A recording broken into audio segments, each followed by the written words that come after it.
Hey guys, welcome back to another episode of the Wonderfully Complex podcast. We're your hosts. I'm Heather. And I'm Misty. And we are so excited to have you here. We are just two women that are diving into the Word and studying what it is and what God's saying to us and how we can apply it to our lives and having fun along the way. Yep, let's get to it.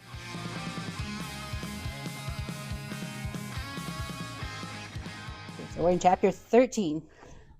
Yes, thank you. Welcome to chapter 13. And did you want to read? Sure, I will read. Okay. If I could speak, well, let me back up just a little bit here. Okay. Because we're going to this all ties into the chapter that we just learned. So we're going to read the chapter 12, verse 31 real quick. Yes. Okay. So you should earnestly desire the most helpful gifts. But now let me show you a life that is best of all. If I could speak all the languages of the earth and all of angels, but didn't have love, I would only be a noisy gong or a clanging cymbal. If I had the gift of prophecy, and if I understood all of God's secret plans, and possessed all the knowledge, and if I had such faith that I could move mountains, but didn't love others, I would be nothing. If I gave everything to the poor, and even sacrificed my body, I could boast about it. But if I did not love others, I would have gained nothing. Love is patient and kind. Love is not jealous or boastful or proud or rude. It does not demand its own way. It is not irritable. It keeps no record of being wronged. It does not rejoice about injustice, but rejoices whenever the truth wins out. Love never gives up. Love never loses faith, is always hopeful, and endures through every circumstance. That was a lot harder to read than I thought it would be. I think I've memorized it in a different version. That's how I was feeling when we were reading the gifts. I was like, I know. But it's so beautiful. You did a great job. Thanks. I had made it that this is like one of the most popular and known scriptures. A lot of people use this at weddings and funerals, and but Paul is using this to correct the church. And right. Yeah. So it's kind of interesting that they use it. Yeah, because he's talking about all of this stuff before about, unity. And then we'll go on after this to talk about order and why order was needed for unity. And he puts this right in the middle. And it seems like a fluff piece, but it's not. It's like what's holding it all together. Right. Yeah. Yes. I love that if you took it out of context and not read the whole book, you would think that it's just so loving and I mean, obviously it's loving. We're talking about love, but right, it's the actual love. It's not just the good feelings kind of love. Yeah. So let's break it down a little bit. And so I had made a little note on if I speak in tongues, that was referencing to angels, speaking of angels, speaking to God. And just all of this, if you have any of these, doesn't matter how much you do if you're not doing it with love. Right. You can be the best at any of these, and it doesn't really matter. You're nothing, and you're just loud, and nobody wants to hear any of that. Yeah. I made a note also in I guess before I jump to that, I like and if I have faith and can move mountains, I like that from other parts of the Bible when they talk about having faith like a mustard seed, right? Yeah. When I was first learning about scripture and having how much faith you can have, how faith being small like a mustard seed can really do powerful things. But Paul's reminding you even that if you're having faith just like a mustard seed, though, like it's again not going to be for anything. And then the verse 3, if I give all my possessions to the poor and give all of my body to the hardships and all of that is referencing because of Acts in the early church and what they were doing. They were doing all those things. They're doing all these things actually, and they were rooted in love. So right. He's just referencing. He's saying if they would have done all those things without love, it would have meant nothing. Right. They would have gained nothing. Right. Yeah. And then 4 through 7. Go ahead. I was going to say back in with the symbols. Yeah. And he's talking about that. that was something actually used in that area for the worship of Dionysus. I don't know if you know who he was. The name sounds familiar. Yeah, you remember the 2024 Olympics Mm-hmm. where they had that big controversy of what looked like the Lord's Supper? Yeah. Yeah, that was actually a representation of the god Dionysus that they would have been worshiping at this point. And they used symbols to worship him. Oh. Yeah, he was the god of wine. Mm-hmm. And so what he's saying here is that if they're not loving others, it's no better than anybody else's worship. They're just being loud. That makes sense. I Yeah. love the like richness of the depth of what that little part is. Well, in all of this, like the depth of cross-referencing and where he's taking that and how he's like, to us he's just speaking these words, but he's using current moments for them to make it his point even more driven. Yeah, I mean, it's just I don't know. It's always good to go back to, especially like, I don't know. We've all been in those places, and we've all been those people to where we've said a lot of words, and we haven't been loving with them. Mm-hmm. And we can see just like when this is just like so good. It's if we don't have love, then It's all a waste. It is. I mean, we're just speaking in an empty room. We're doing nothing. We should, we may as well just keep quiet. Mm-hmm. Yeah. Yeah. Yes. Yeah, and then the part down here, you going down to 4? Yeah. That's what, go ahead. Yeah, go ahead. Yeah. I was gonna say, no, you go ahead. You go ahead. Well, I was gonna say with 4, with it being used in a lot of weddings, I really liked in our devotional, Mm-hmm. it actually suggested like replacing the word love with our names. Okay, so I was reading the originally part of 13. I saw that too, and I was like, I wasn't reading it from 4 through 7. I was reading the first part. I was like, oh, that doesn't make sense. I was like, that doesn't make sense. I don't get it. Okay, so it's 4 through 7 if you put your name in there. Yeah, if you put your name in there. So instead of saying love is patient and kind, it would be putting your name. Misty is patient and kind.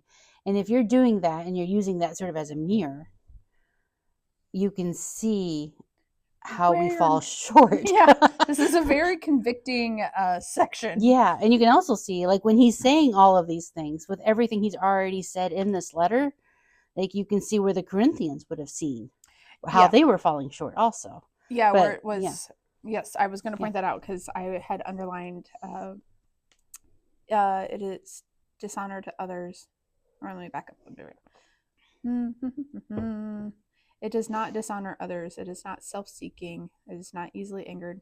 That part where it does not dishonor others was referencing when they were doing the Lord's Supper and leaving out the poor people and really not including them. Like that's...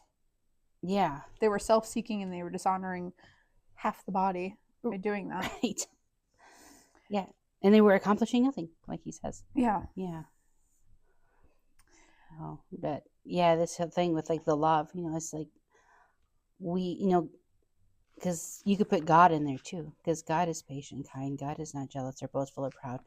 And like we're supposed, and Jesus, we're supposed to be becoming more like Jesus. So to really work on being more like this is a good goal. I have it in the verse 7. It is always protects, always trusts, always hopes, always preserves. I have a cross-reference note to myself that it's Romans 5:8. So I was just going to go to that because I don't even remember what that was.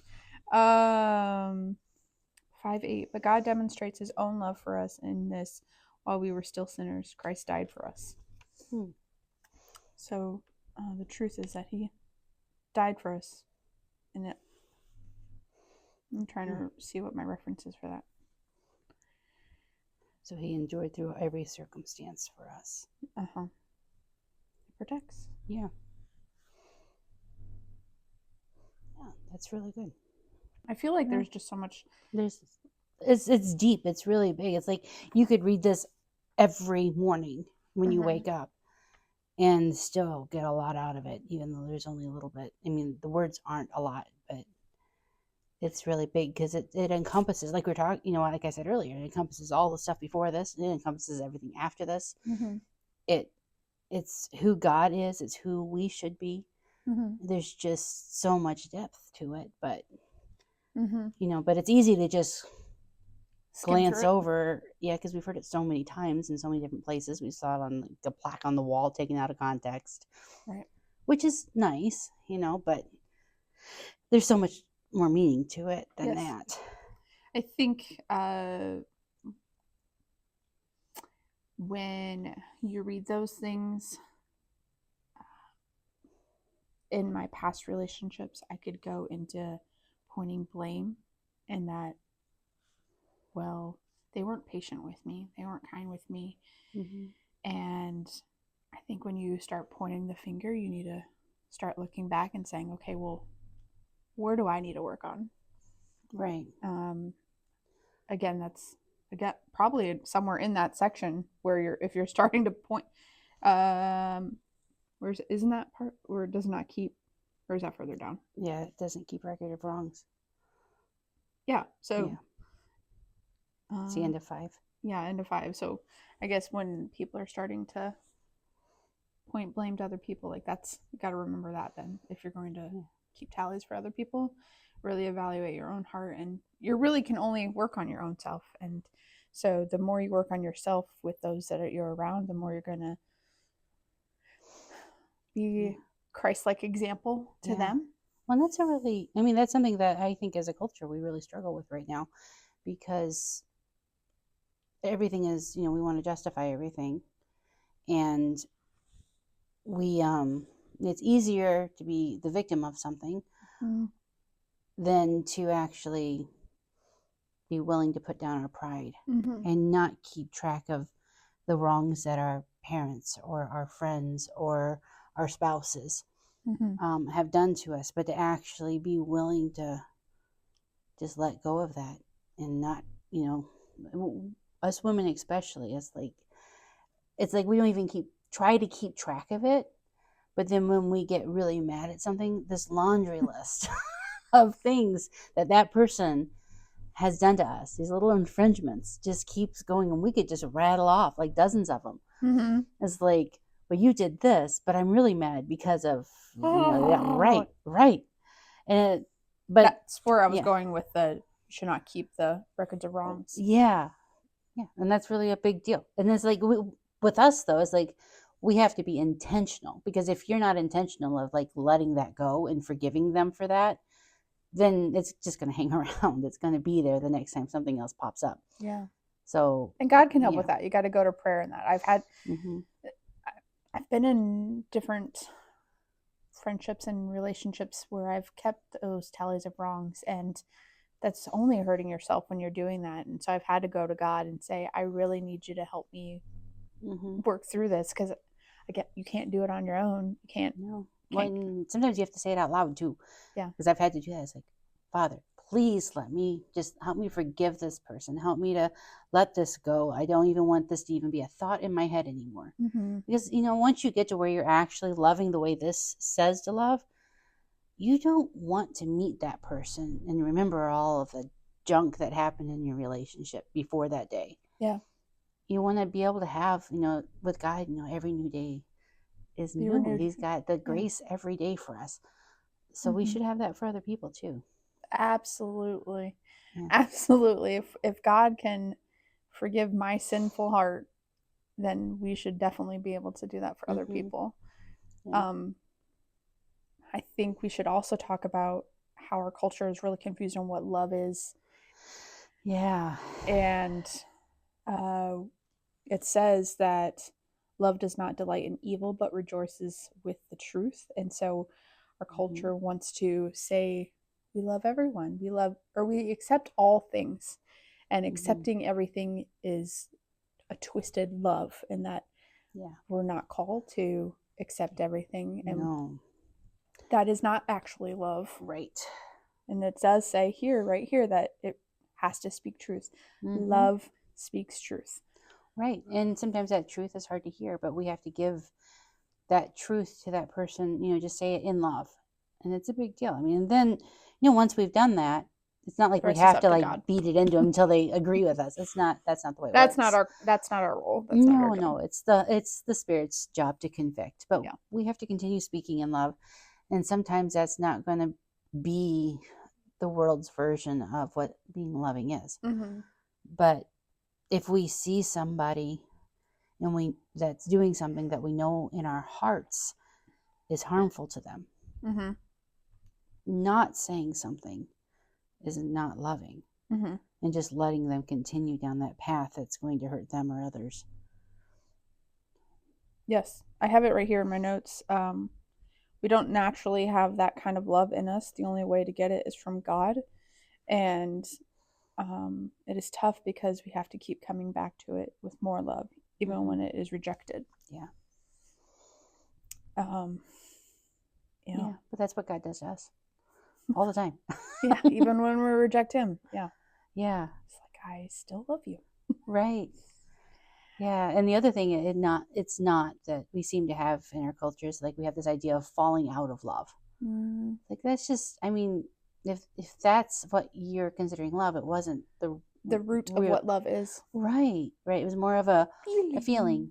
Yeah. Love is way more than feelings. Yeah, you know, that person used to be fun to be around, or, you know, made me feel good when I was around them, or whatever. And it's in the Bible Project videos, they have a thing on love, and it's actually, what is it? Is it the agape love? I think it's being devoted to one's well-being. Mm-hmm. So it was funny around the house for a while. The kids were actually, and Kevin too, was actually saying, instead of "I love you," it's like, "I am devoted to your well-being." Ooh, that is good. Yeah, and it's a big deal, because like if you're loving somebody and you say "I love you," what you're truly saying, yeah, is that I'm devoted to your well-being. Mm-hmm. It's not something that should have any kind of a, what's it called? I'm not thinking of the word. Shouldn't have any strings to it. Mm-hmm. There shouldn't be anything that would happen that would change that love, because it's coming from you to that person because you love that person, not because that person is making you happy. Not for anything they've done. Right. Unconditional. That's the word. Unconditional. Yeah. Disney and our movies like to make that fluffy. Right. One day it's great. The next we're laying on our beds. Oh, it's horrible. Yeah, that's not. No, it's not. That's superficial. That's not rooted in what all God is saying right here and what Paul is telling the church. Right. And when you're talking about people, I mean, they're all God's creation. When you're talking about the church, we're all God's children. And we should see each other as that way. Mm-hmm. People are that precious to Him. And we need to be treating them like that, with the love and the dignity that comes because of the love. Mm-hmm. Even when they don't deserve it, even when they're not acting in a way that is also showing love. Yes, sometimes, especially when. Yeah. Because how else are they going to know how to be better? Mm-hmm. Yeah. But that's when it's really hard, and that's when you really got to lean into Christ for that. Like, yeah, God, I've said the language, I love you, but I don't like you right now. Yep, I've had those conversations where I just, I'll have to say, I need a minute, and you just need to walk away. Yeah, because the feelings are there, which is not love, right. And that's not a definition. That's us. Yeah, that's us, and we have to work flesh. through that, and we don't have to like pour that onto the other person. Yeah, we can hold that in and work through it, and then come back at them with what God wants us to talk to them about, instead of all of our emotions, which is really hard to do, because not only is it hard for us to not say those words, but if you're in a conversation with somebody else, that other person could be, egging you on, or trying to get you to talk more, or not understanding why you need to step away for a minute. Yeah. But it's important or sometimes you can pray through it, and and I've had that happen to where that you can feel the Spirit's presence, and just all of a sudden you just deep breath and a prayer, and then just all of a sudden it's just like, okay, we're doing this, and then it works out. Yeah. but you Yeah. have to be intentional. Yeah. Loving them past the feelings of love is where this is at.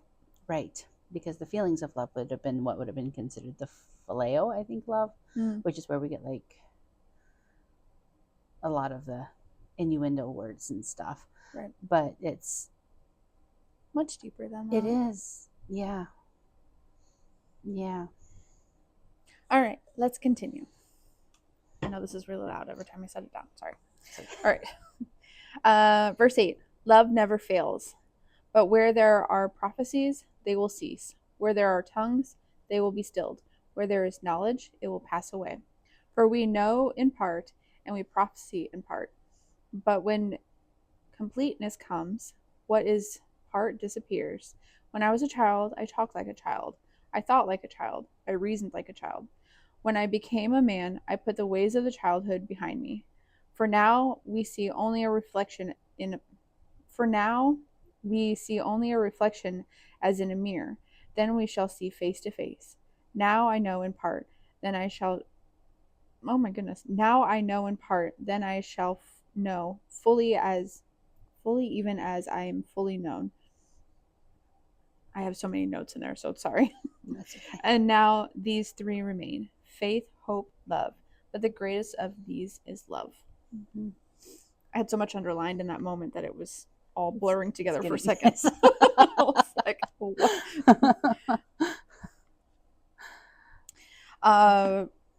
Yeah, love never fails. Yeah. So you can't fall out of love. Right. Love is going to surpass all other things. And we were just talking about all of the gifts. Mm-hmm. And Paul in this moment was talking about all of those gifts that you're going to have. They will cease. They will at some point not exist. But love will still remain. Right. Yep. Yeah, and in verse 8, the Corinthians were overemphasizing the gift of tongues. Yes. And yeah, and he's saying like that too. It's not going to be there. Yeah, they were focusing on all of the superficial things still. Yeah. And yeah, forgetting the root of what we just went through of come back to that. Right. Because I'm guessing they were being boastful of being in tongues and yeah. I know I've been at churches even now that it's like that, and if you can't speak in tongues or you don't do it as well, you can be looked down upon. And well, we talk about in chapter 4 a lot about that. Mm-hmm. Yeah, we're going to get to that. Yeah. Again in 14 too. 14. Did I say 4? I meant 14. Yeah. We talk about that in chapter 14. We're not jumping back to 4. Okay. Yeah. That's what I meant. Yeah. Yeah, and 9 through 12.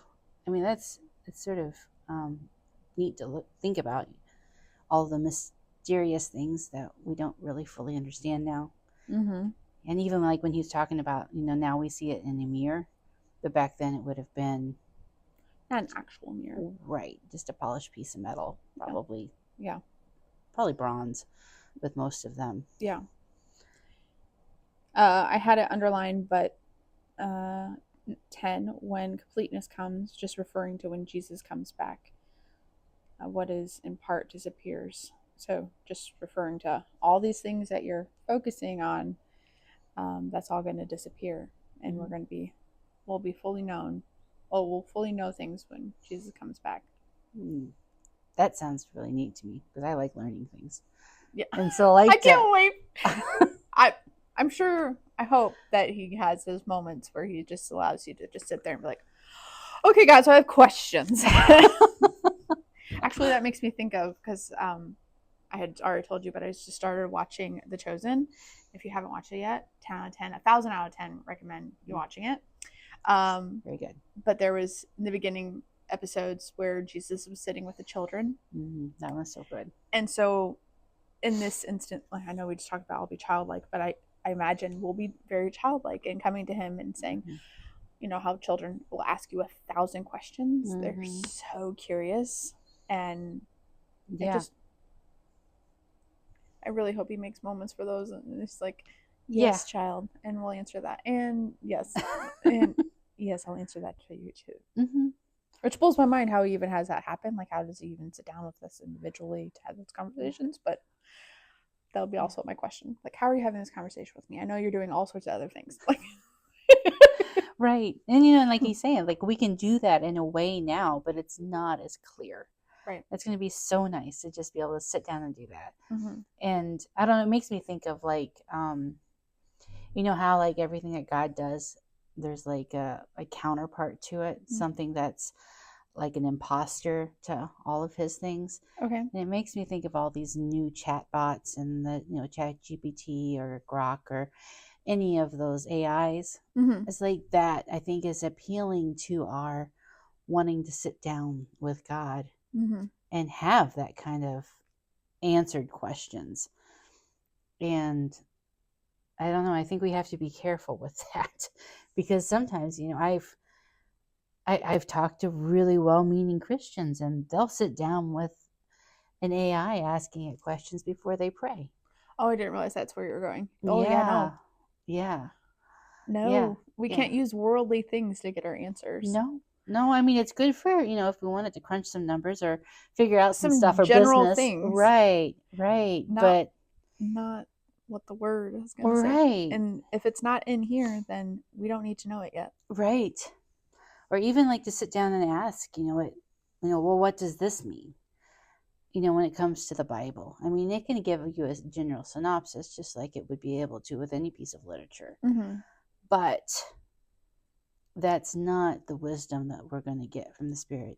Because the Spirit, when we read through this and we're praying, reveals those things to us. Mm-hmm. And it may be sort of a shadow of what we're going to get later, but it's a whole lot better than anything this world has to offer. Mm-hmm. And I think as you mature also, not I think, I know as you mature as a believer, when you go from childlike to an adult in your walk, like your Holy Spirit reveals even more to you as you read. Like you read it, like you can read the same book. I don't know if you read at all, but just this is really the main book that I can read over and over again, and it just new levels of what the Holy Spirit shows you, and so you get to every time you read it again, more. Every time, it doesn't matter how many times you've read it. Yeah. Every time you're like, oh wow, I did not catch that last time. Yeah. Or I didn't understand that.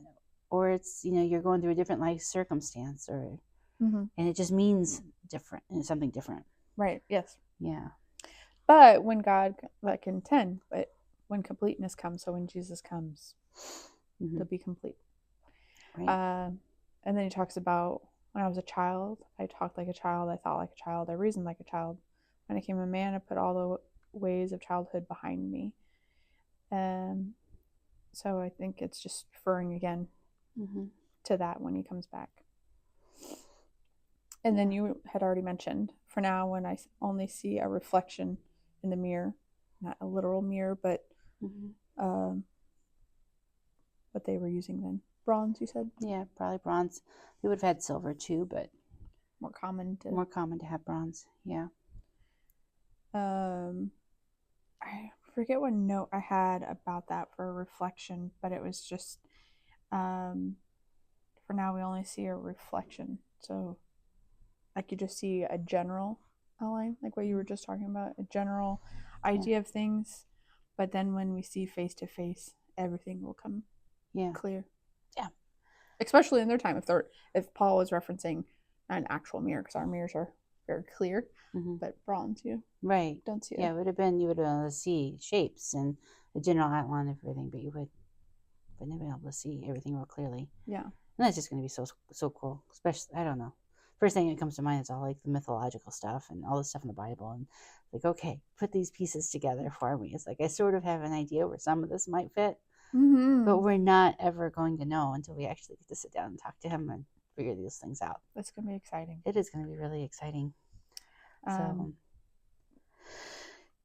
I wrote, so now in part, then to finish out that part. Now I know in part, then I shall know fully, even as I am fully known. And I made a little note there that I was having a hard time reading, was know God's mysteries. So Mm-hmm. there's some things there's some things like God just doesn't want us to know yet, and we have to have peace of trusting that Yeah. Yeah. He wants us to focus on love. Right. Right. And as Christians, this whole chapter is like, it's good to look back on because it's so much more important as Christians of what we do. Or not what we do. It's like we're in this to love people. And if we're deeply and consistently loving people, then the rest of everything's just going to fall into line. It's not really about what we do. Not our works. No, it's about us loving people with the goal of them knowing Christ. Mm-hmm. Yeah. Yeah, because if we're loving people and acting out our lives, living out our lives like Jesus did, and we're being like an example of Jesus in their life, then that's going to draw them in. And they're going to have questions, and we get to talk to them. And I don't know. It's just a way that everyone, and it's attractable. People are attracted to that. I think that's what we intentionally forget. God created it that way. Yeah, to be attracted to love. Right. This love. Right. It doesn't have to be all the flashy stuff. Not worldly love. Just love. Things. Yeah. Yeah. So, and it'll last forever, like it says at the very end of this chapter. 3 things will last forever: faith, hope, and love. And the greatest of these is love. Thank you, Jesus. Mm-hmm. That wraps up chapter 13. Join us for chapter 14.